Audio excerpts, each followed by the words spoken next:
if I am to borrow a few words from the cricketing world, and the last man in, when the top order does well and put up a big score on the board, there is hardly anything to worry for the last man. And there is not much expectation of the last man. Usually when Uttaya Muralidharan goes to bed, we don't expect him to score. But there is one disagreement with the world president of ISMM. He said that he talked about, at a certain point he mentioned about sex, and he said that is something we all talk about, but nothing much happens. But I think you in the house, all the Sri Lankans would agree that it is the other way around in this country. So much is happening and we hardly talk about it. And I think now I have 2/3 majority in the house. So today I am supposed to shed light on the topic conquering global markets through flawless supply chain execution. And I'm into manufacturing. And now, how do I connect what I do with the supply chain? In the supply chain definition, by the definition of the council, there are 4 areas. That is planning, sourcing. Sorry that I'm carrying coals to Newcastle, but I have to mention this in getting to the topic properly. Planning, sourcing, making, delivery. And then I come in by sourcing and making. These are the 2 components that is relevant to me, and that is how I get myself linked to the supply chain and make this relevant. So this is what I manufacture. The impact sensor switches for automobile airbags and seat belts. This is Lanka Harness, the company which is situated in Viagama, and this is where all this action happens. This is a photograph of one of my production lines. This is also a photograph of the production line. And this is a photograph of last year's CNCI, that is National Chamber of Industries. They recognize top 10 companies, manufacturing companies, and last year I was among the top 10 companies of this country, and this is that photograph.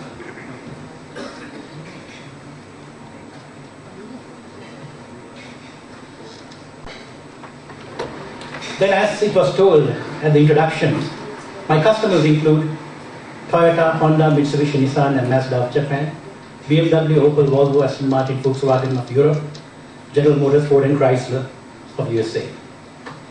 Now when these big companies make their sourcing decision, does that happen overnight?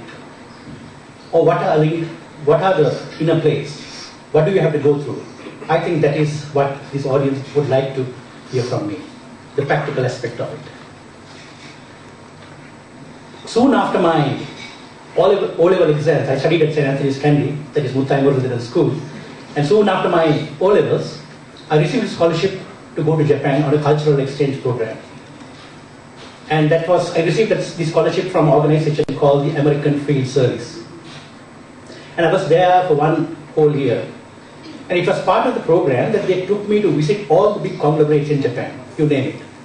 Toyota, Honda, Mitsubishi, Canon Corporation, Matsushita Denki, which is known as National Panasonic in this part of the world. And the present business idea was conceived in my mind in one of my visits to Toyota. And because I saw a certain product that is being done there that was partly labor intensive. So I told the person that was explaining the process to me, since this is partly labor intensive, why don't you start this process in a country where labor is abundant and much cost effective? But he said, well, a vehicle comes into being by about 17,000 components coming together if it is a standard vehicle. But if it is a luxury vehicle, twice as that. That is about 34,000 components come together and make a vehicle. So we may outsource to other countries certain components, but there are certain components that are critical to the functioning of the vehicle. Components that cannot fail. And these components we will never source to any other country. We will do it internally. That was the answer. So a business idea was conceived. I was just 16 at that time, but a totally negative answer. So this sourcing decision does not happen overnight. So that is the message that I want to convey. Because it is not relevant for me to come out with my comprehensive business success story, but I'm just trying to give you a glimpse as to the difficulties I faced in being elected as one of their preferred sourcing partners. Now, since this idea was conceived in my mind, it took 15 long years for me to convince Toyota that we could do this here in Sri Lanka. 15 long years. As I told you, it did not happen overnight. Because at a certain point they told me, you have to understand that Toyota is so big. If you take the turnover of Toyota, it equals the GDP of about 60 countries put together. So therefore, why should we talk business to a virtual non-entity like you? So that is the kind of response that I received. But I had the gut and the nerve to weather through. And today, not only that they have sourced this particular component, impact sensor, but they do a process audit of my company every year, both Honda and both Toyota. And the uniqueness of the product that I do is its quality requirement, which is called 1 ppm quality. 1 part per million is the defect tolerance rate. That is the highest level of quality that is anywhere in the world. You take 6 sigma. 6 sigma equals 0 defects, in theory. But in fact, if you do the real calculation, 6 sigma will tolerate 3.7 or 4 defects per million. So here is a case where even 0 defects is not tolerated. Understandably, for the impact, the airbag must come out. It cannot fail. Because if you have a problem with your CD player in your vehicle, you certainly will have the occasion to get it rectified. But if for the impact the airbag does not come out, you may not have the occasion to get it rectified. So that is why this stringent quality is in place. And when I wanted to embark on this, I was told by all these big conglomerates that this kind of quality would be impossible in your country. But if all the expatriates here, if you have not already visited places like Anuradhapura, Puranaru and Sigiriya, I would request, if you have fine time during the next few days, that you do so. And if you take a look at all the great monuments and the precision work that our ancestors had undertaken almost 2,000 years ago, I was convinced that this DNA must be somewhere in our people. It was just a matter of giving them the leadership. And here I am. And in order to get into this kind of venture, in order to get yourself accepted seriously by these big conglomerates, you got to apply yourself and you got to have that pioneering spirit in you. 50 years ago, there was a medical opinion that if a man ran a mile under 4 minutes, that he wouldn't be in the land of living. The medical reasoning was that the human lungs did not have the capacity to provide the necessary oxygen for a man to perform such act. But there was this crazy guy who defied this medical opinion and ran a mile under 4 minutes. But as the doctors predicted, he did not die. He was very much in the land of living. But that is not the point. Once he had established his feet, within the next 8 months, there were 12 others who ran a mile under 4 minutes. So, most of the barriers that we face in life are psychological. If you think that Sri Lanka cannot be a sourcing solution for these big names, that is farce. And here is a living example. And there are people who has the guts and the nerve to defy convention and forge ahead with what they really want to do. Like the person who ran a mile under 4 minutes initially. So there are pioneers who break these barriers. When you break these barriers, there are people to follow. So here is a company that has broken that barrier, that illusion, that we cannot achieve 1 ppm quality. So therefore, I'm sure within the next few years, there will be few more companies mushrooming in this country to achieve this level of quality.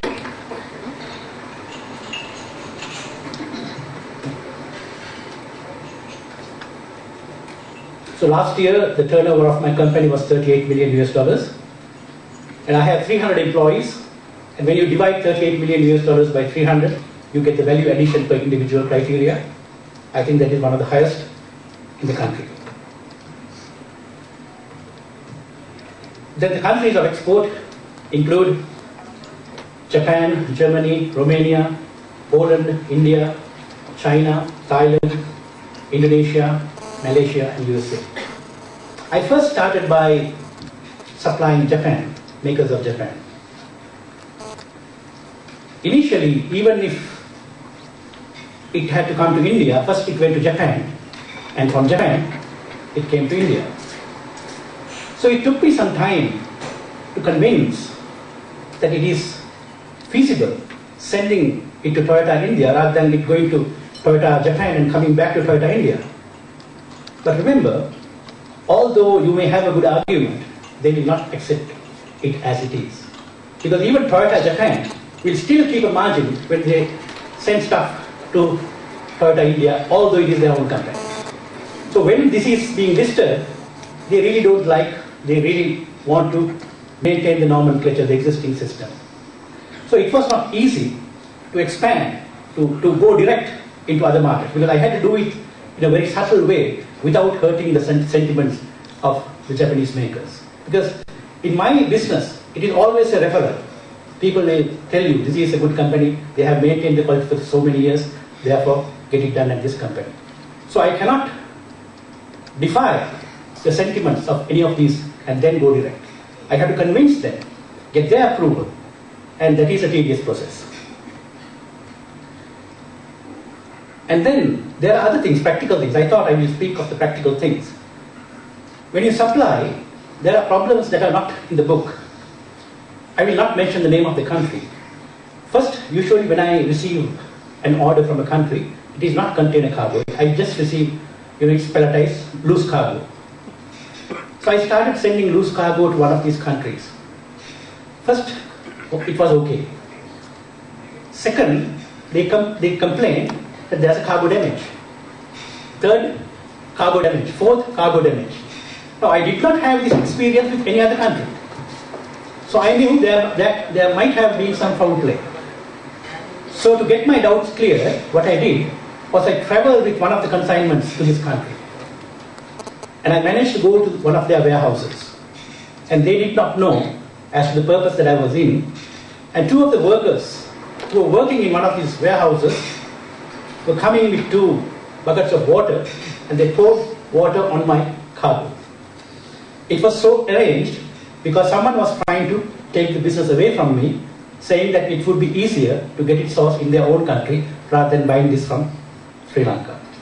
So now this was very difficult to, the Japanese couldn't fathom it. It was very difficult to convince them that this was happening because it wouldn't have ever occurred in Japan.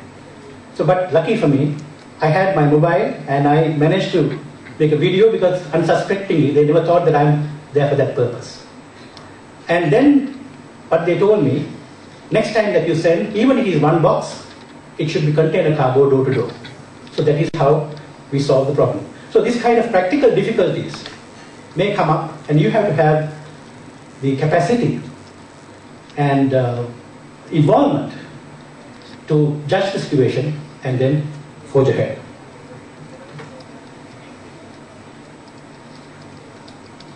In some of the countries that I procure material from is Japan, Europe, Middle East, and Singapore.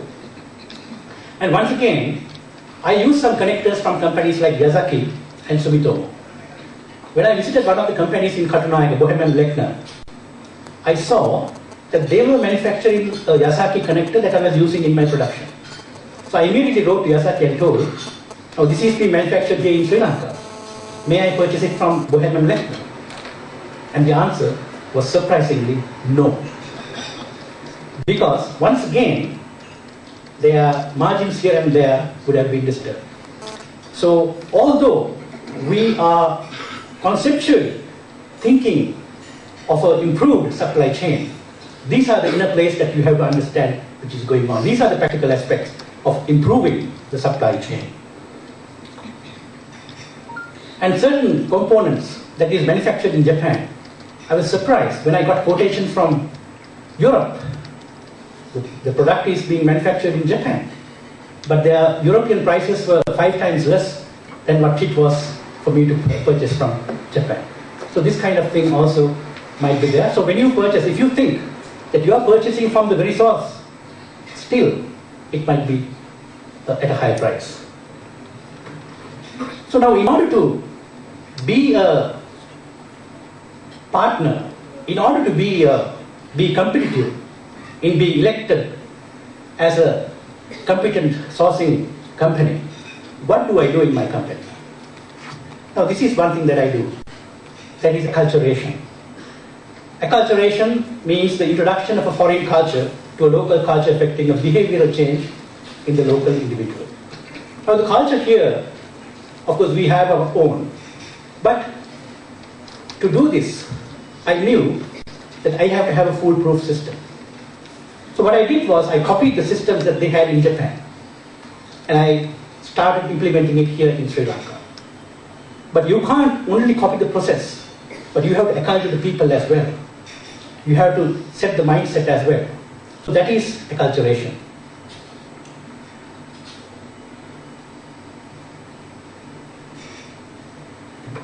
And then we have to use, to be a competitive sourcing company, you have to be very competitive. In order to be competitive, you have to eliminate all the unnecessary processes. And that is where lean manufacturing comes in. Now, I have seen most of the Sri Lankan companies, they try to introduce lean concept like lean manufacturing, Kaizen, or just in time. But I can tell you, my experience is, don't try to introduce them in isolation. You have to understand the cultural context in which these concepts came into being. So if you can acculture, get them a sense of taste of Japanese culture, then they will embrace these concepts. Because if you take from a different soil and try to plant it on your own, if the soil conditions does not agree, the tree will not grow. So first you make the soil conditions. So here is a process that is taking place in my company where we acculture the people. And how do we do that? We send most of these people to Japan for training. And they spend quite a considerable time in Japan going through this process. I have sent all 300 of my employees to Japan. But that is not the unique thing. All 300 have returned. So, also this acculturation needs a culture catalyst. This is my experience. You need a person who will transfer the culture to your company. And here in my company, I invariably am working as a culture catalyst in my company. Then there is what is called the trust culture in my company. In Japan, you would see on the day of the salaries, some companies, of course, they send it to the bank, but small companies, they have the envelope, salaries put in an envelope, and there's a tray at the entrance. So every employee, he picks up the salary as he enters the company, and he picks up only his salary. Right? That is trust culture. So I have not gone to that extent yet. But when I put up the facility there, many people wanted to know, the designers of my factory wanted to know whether they could fix CCTV cameras on the production floor and fix monitors around my table. But I disagreed. I said no. The moment you fix a camera behind a human being, you are encroaching the human dignity of that person. And then they start working for the wrong reason. They work because you are being supervised. And when you have that, you can't have 1 ppm quality because their mentality is different. So I told no cameras. And I told my workers, I trust you that you will do a good job. Because people should be working not because they are being supervised, but because they take pride in what they do and because they like what they do.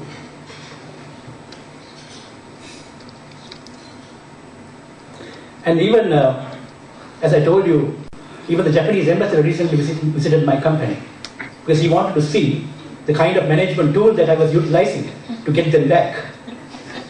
But he thought that myself being an attorney at law, that I might have drafted the most comprehensive agreement, the most comprehensive bond, which is not the case. I don't get a single document signed by my employees. It is trust person to person, and it has worked for me. Now, as I told you, this trust culture can eliminate many unnecessary processes, like the supervisory grade. My company does not have a supervisory grade.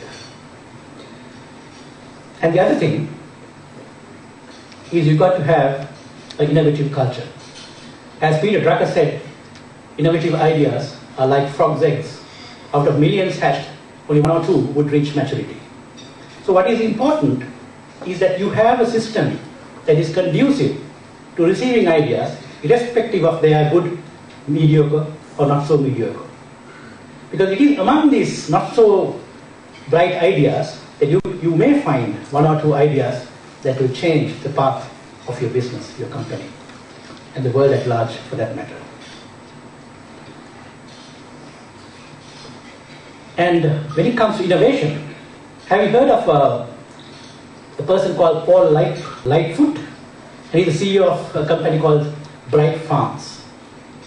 When he went to the supermarket stores, when he saw the foodstuffs there in the racks, he realized that 70% of the cost is the supply chain cost. So what he did was he started building greenhouses just next to the supermarkets. And today, he's $1 billion businessman. Then there was another company called Ubi. And that company was an Australian company. They were importing stuff from Europe, foodstuff, dried foodstuff from Europe. They were making enormous profits until in 2008, the Australian dollar came down, plunged against the euro. And every transaction the next day was making losses.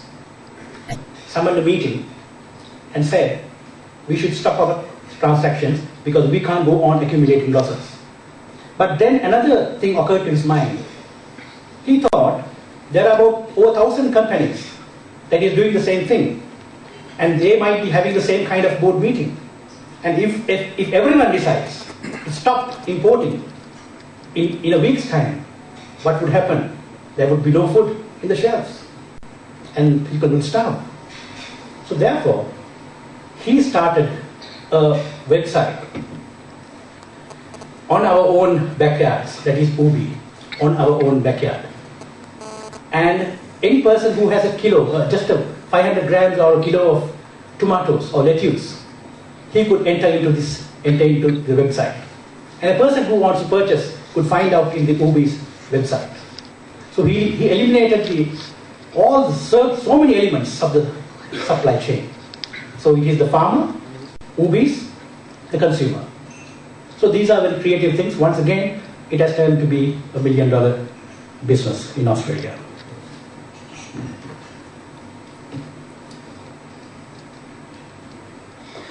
And the other day, back in Colombo, I met one Dr. Nicholas.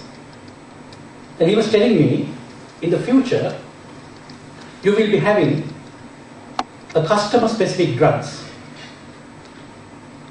The reason that it is not here today, in order to have customer-specific drugs, you need to have a DNA profile. To do a DNA profile, you need about $10,000. But he said one of his friends, one of the English professors in England, he has come out with a solution to do a DNA profile for just $100. The moment this happens, he says there will be a mobile app. You can put some of your spit on the mobile and it will give you a DNA profile. You can send it to the Pfizer's or whatever. They will send you individual specific drugs. It is not the general drug. So when this happens, we have to rethink how the supply chain is going to be disrupted. And then, taking my own industry, recently Ford unveiled a car called EVOS, and it is cloud connected. and it recognizes every action, the behavioral pattern of the driver, and it records. So soon I know the insurers will come in, and they will have a higher premium for risky drivers because now they have information. And also, I learned, and it is knowledge today, that the vehicles will be communicating to each other in the future. And by that way, vehicle-to-vehicle collisions will be reduced by 82%. I'm lucky that it is not being reduced by 100%. If it happens so, I will be out of business tomorrow.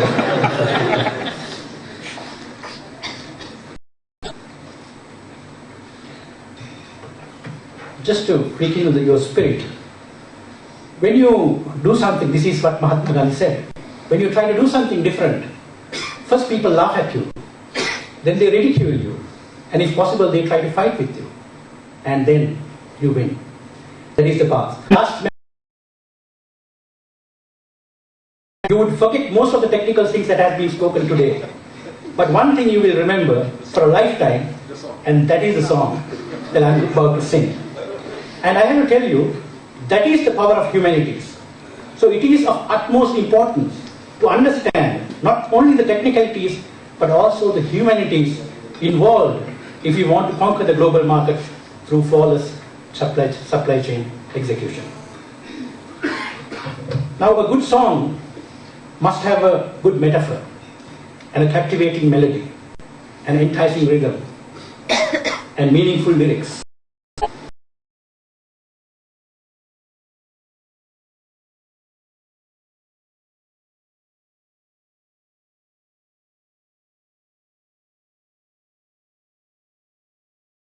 Is that there are about 30 expatriates in the audience. I thought I will do an English song, and this is by Paul Simon and Art Garfunkel. This is about the people, how reluctant they are to accept reality in life. Through the corridors of sleep, lie shadows dark and deep. My mind asks and lives in confusion. I don't know what is real, I can't touch what I feel, and I hide behind the shield of my illusion. So I continue to pretend that my life will never end, and flowers never bend with the rainfall. The mirror on my wall casts an image dark and small. I'm not sure at all it's my reflection. I'm blinded by the light of God and truth and right, and I wander in the night without direction. So I continue to pretend that my life will never end, and flowers never bend with the rainfall. No matter if you are born to play the king or pawn, the line is thinly drawn to enjoy sorrow. So my fantasy becomes reality, and I must be what I must be and face tomorrow. So I continue to pretend that my life will never end, and flowers never bend with the rainfall.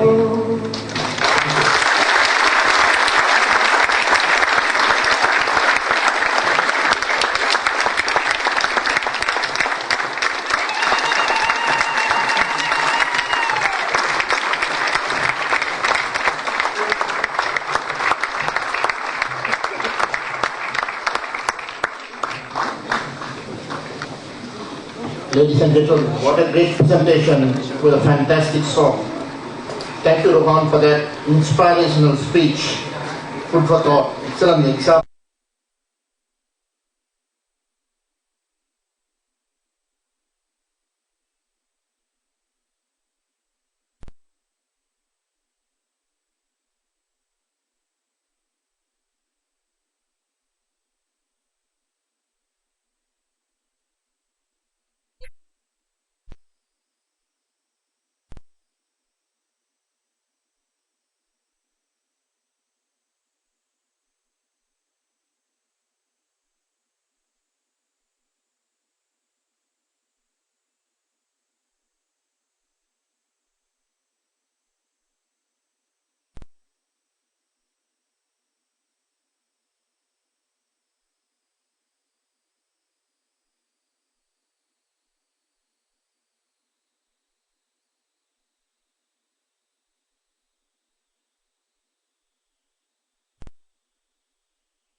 I have seen even companies who have got one or two Japanese who actually come and try and work with them. But soon after that, it collapses back again. What's your advice to these companies? Well, I think, as you rightly said, pointed out, if I grow more than this, if I go 10 times, and if I have 3,000 employees, yeah, I think I will have to devise new ways. And the present trust culture and the acculturation alone, those tools alone, will not help or keep the same momentum. I take your point.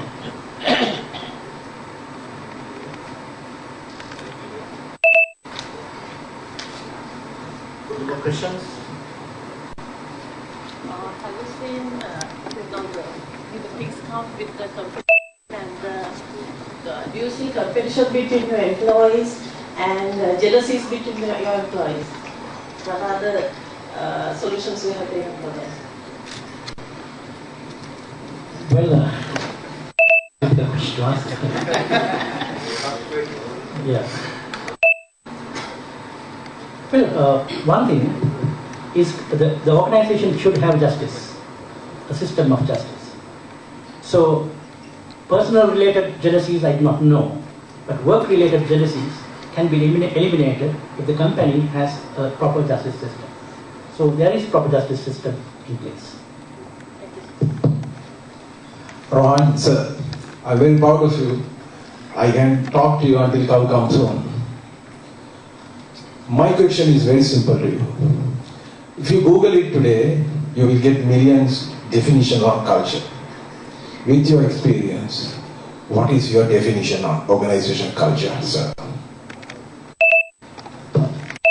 It is a behavior of individuals that will be contributing to the organization final ultimate organization goal. That is my interpretation of organizational culture. Thank you. Thank you very much. Time is running out. And Rohan, we are very proud of you for supplying seat and sends a bag to USA. 1 3 p.m. Thank you very much for your presentation. Thank you. Thank you. Over to you. Thank you. Now, if you gentlemen would step forward, I'll show you how grateful we are for the little song. Like the man who broke the 4-minute mile, we are so very happy that you lived to tell the tale and sing the song. So here is a token of our appreciation. Of course, there is no prize for singing, but it is more for the speech.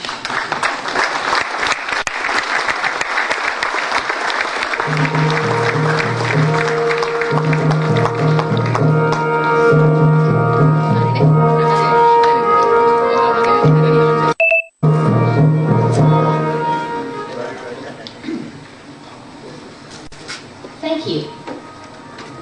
Now we come, am I loud enough?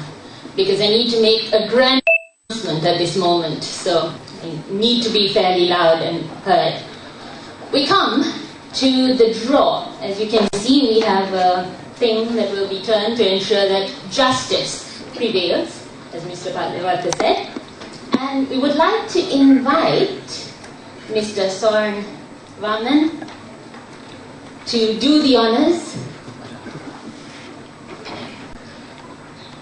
So we will be drawing for third place now.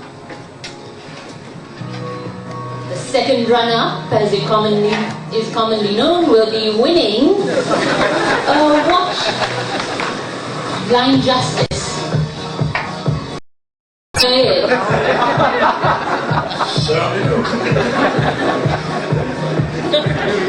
Samal season आ गया.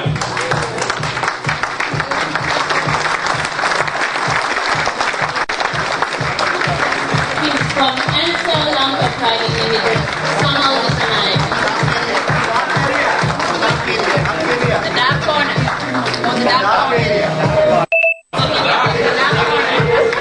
And that's the mouth of the dark.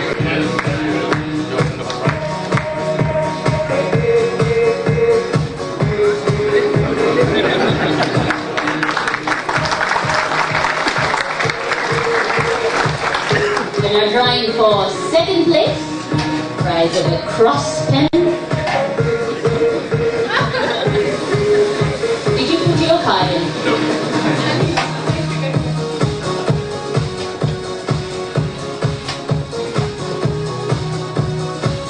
Damit alles.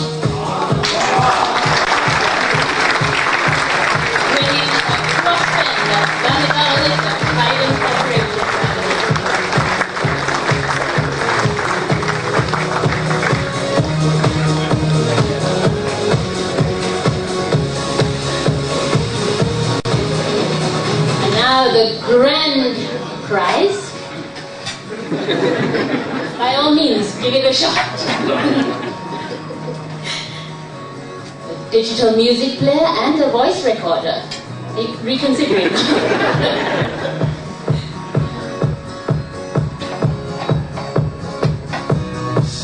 CV Gamage. Gamaga. C.U. Gamage. CPL Coexistence.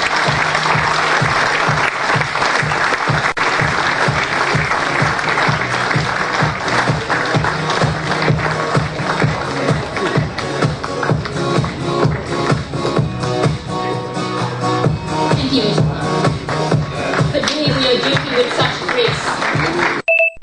Now, a small announcement.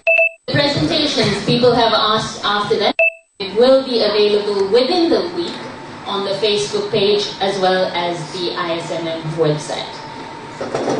We've had, to borrow cricket metaphors, a great innings.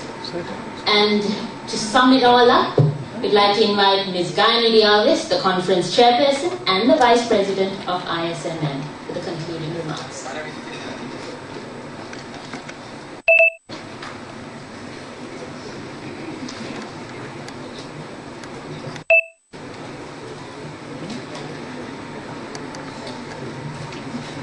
Good evening, everyone. I hope you had a wonderful session today, and especially Rohan's final speech was the icing on the cake, I would say. Thank you, Rohan, for putting the icing on the cake. I will just quickly take you through the key takeouts, because we identified this theme as very relevant in the current context in this country when the country is moving towards the regional hub status. So in driving towards economic growth through what we as supply chain professionals can contribute to the economy. So let's start with the first speaker. Professor Ananda Jayawardena, he actually spoke about supply chains are everywhere, ubiquitous in nature, and it is cutting across all industries, all servicing, not only manufacturing industry, it is services as well, and actually it impacts our daily lives, even at home, and we cannot do anything without supply chain. So we all, as supply chain professionals who are gathered here, must be really proud, although we have a 25-year history, because only in 1982 Keith James coined the word supply chain when he was having an interview with Financial Times in UK, and that is when we all started using the word supply chain management. Now since then, unlike in engineering, what he said was, we are very young, but we are present everywhere. So we as a profession, we as professionals have a huge role to play in the country. And since we are a huge chain, and we are the backbone of our economy and in our own organization, in order for us to maximize the benefit to the organization or to the country, we must add value in every link of the chain. Because supply chain starts with the point of origin to the point of consumption. So the entire chain must be fully integrated. Seamless integration is the order of the day. So therefore we have to move away from this silo mentality. We have to look at the total big picture. Look at the business environment and contribute as one team across all places in supply chain to deliver these goals. So integration, if you use integration effectively in your own supply chains, it will be a key differentiator, and that will give you competitive advantage. And he also, in Sri Lanka especially, supply chain is at a very nascent stage. So the awareness on supply chain is not very much. So from policy level, I think we need to give that importance to the supply chain professionals so that we have the right environment around us and it is conducive for us to contribute. So it is not only the policy makers, we as individuals must actually demand that, and we must show our professionalism, we must show our intelligence, like Soren mentioned. It is important for us to show our capability so that others will start to recognize us like in the other professions. And future is going to be e-commerce market share, he said. I mean, now we are having brick and mortar and we are now moving to click and mortar, right? So in this digital world, when the world is moving towards rapidly to this ICT revolution, I think we'll have to get used to these new things that are happening and the new technological advances. So into the future, we have to acquire those skills and competencies. Then we listen to Mr. Page, very inspirational indeed. Every time you listen to him, you really get inspired. I'm really sad that we couldn't give him the full quota of his time because of the time limitation, but I'm sure all of you would have really benefited from his story. So he pioneered the retail supply chain in the country, and we know how he's actually, I would say, he's the Walmart of Sri Lanka.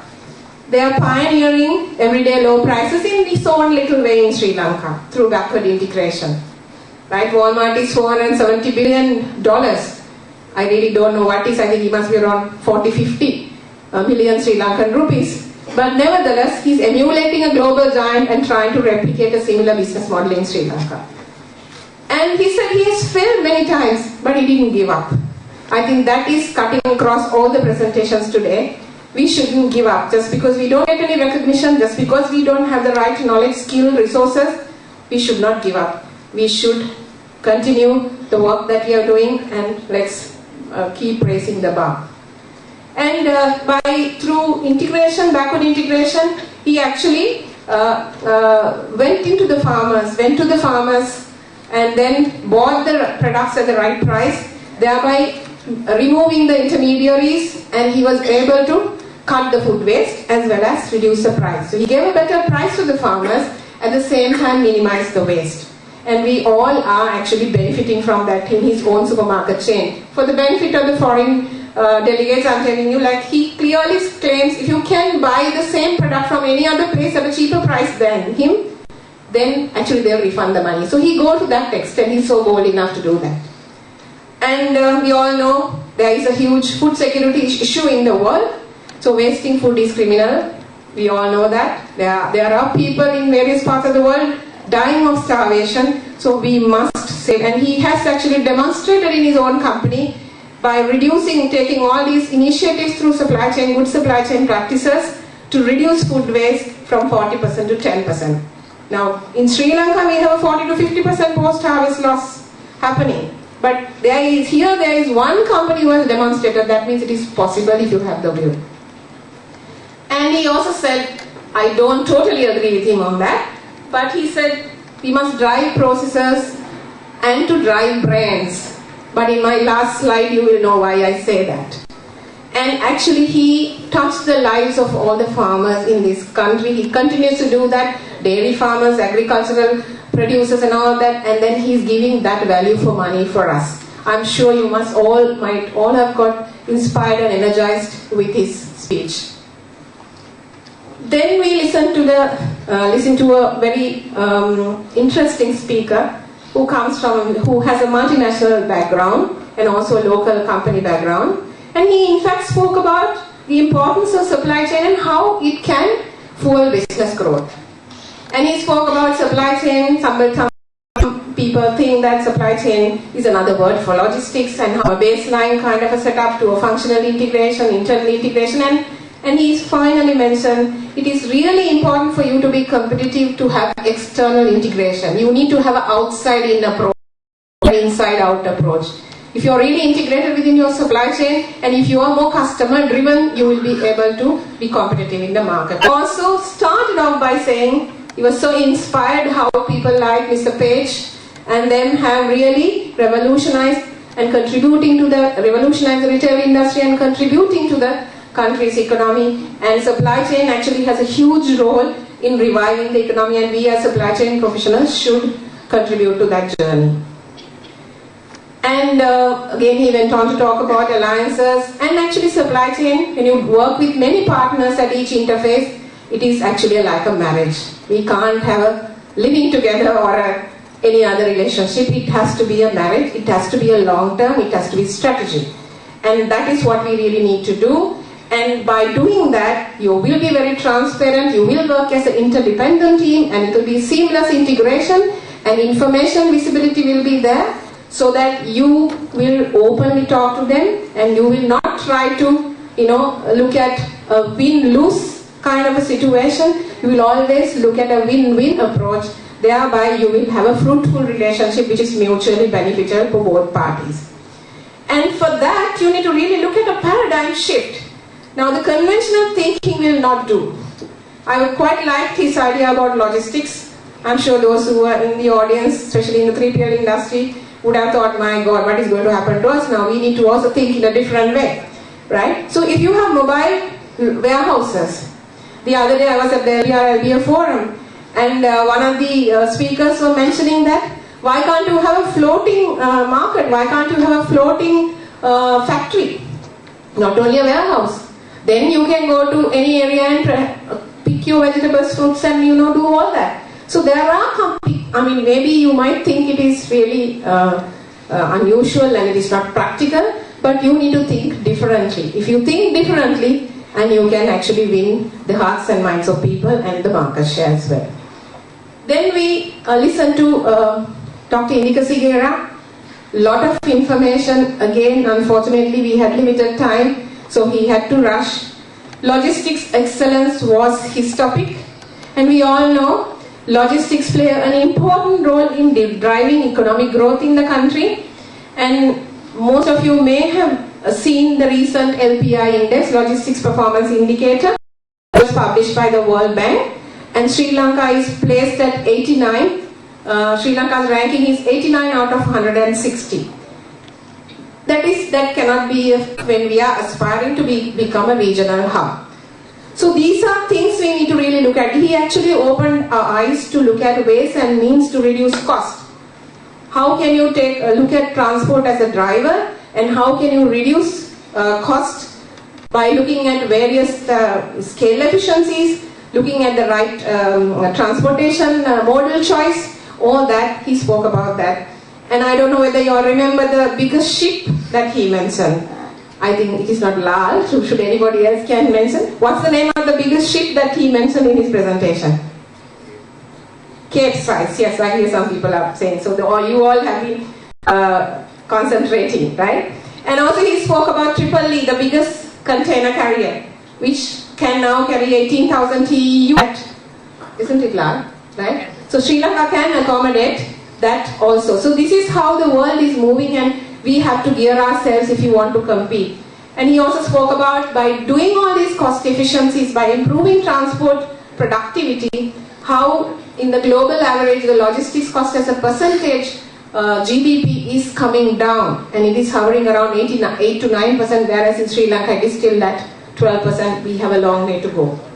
So we need to really look at more customized solution and contribute to national competitiveness. So he ended by his presentation by that. I'm sure you would have really learned a lot, because that's an area you actually need a lot of time to learn, and actually within the short time available, he was able to cover a wide area. Then we listened to Soren. I think he arrived in the morning, but he enthralled the audience, I must say. He did it very differently. I think we all think that people stand at the podium and talk, but he really surprised all of us. And it was a thought-provoking presentation. I myself sometimes struggle to explain to people the difference between buying, purchasing, procurement, sourcing. We have big debates in our council also, what to call all that. So I think he said, all that is nonsense. If you buy something, you get an invoice, you call it buying. So this is how people think differently. Are you really accepting what it is? Or are you really challenging the conventional wisdom and trying to see how you're going to look at things differently, right? So he also said in his presentation, sourcing is a tactical process and not a strategic process. And in order for you to look at the effectiveness of your procurement practices, you need to really have effective KPIs And we have to be, if you want to win, we need to really look at the cost efficiencies, value delivery, and also risk. Because supply chain is plagued with risks. Demand, supply risks are there, so you need to manage, you need to have business continuity plans in place, so procurement professionals have a huge role to play in identifying these risks. And we all know supply chains are ubiquitous, so spanning across the global boundaries, globalization, so we need to make sure that we are geared to, as procurement professional, look at all these aspects. And e-procurement, e-auction scenarios he mentioned. And another important thing he spoke about is we should not get into the silo kind of a mentality. We must have an innovative approach with our partners, and we should invest with our partners to improve the way we do things. I mean, I can talk about my previous company, Unilever, and we have really worked very closely with our partners, and they have really brought a lot of solutions to the company. Of course, you're giving fodder to your company.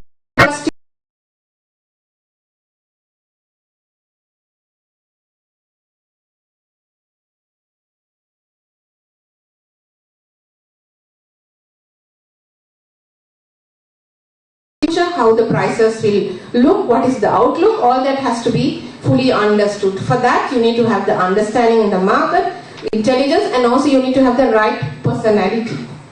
So you need to have a knowledge, clear knowledge, and you should be also able to, the information, so much data is available with you. But are you in a position to quickly turn those data into information for decision making? Do you really know within seconds or a few minutes to say that what is your spend on a particular product?